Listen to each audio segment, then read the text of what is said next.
નમસ્કાર, નેક્સસ ન્યૂઝમાં આપનું સ્વાગત છે. અમદાવાદના અમરાઈવાડી વિસ્તારમાં આવેલા સુખરામનગર ખાતે સંત વિનોબા ભાવે નગર સ્લમ ક્વાર્ટર્સમાં બ્લોક નંબર 12ની ગેલેરી ધરાશાયી થવાની ઘટના બની છે. ફાયર બ્રિગેડની ટીમને જાણ થતાં 2થી વધુ ગાડીઓ ઘટનાસ્થળ ઉપર રવાના કરવામાં આવી છે.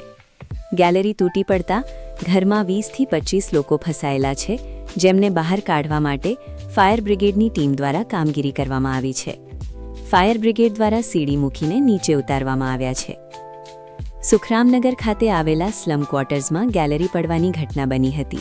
બનાવની જાણ થતાં ફાયર બ્રિગેડની ટીમ ઘટનાસ્થળ ઉપર પહોંચી છે અને ઘરમાં ફસાયેલા 8થી 10 જેટલા લોકોને ફાયર બ્રિગેડે સીડી વડે બહાર કાઢ્યા છે. ઘટનામાં અત્યાર સુધીમાં કોઈ પણ જાનહાનિ થઈ હોવાનું જાણવા મળ્યું નથી. પોલીસ અને ફાયર બ્રિગેડની ટીમ હાલ ઘટનાસ્થળ ઉપર હાજર છે.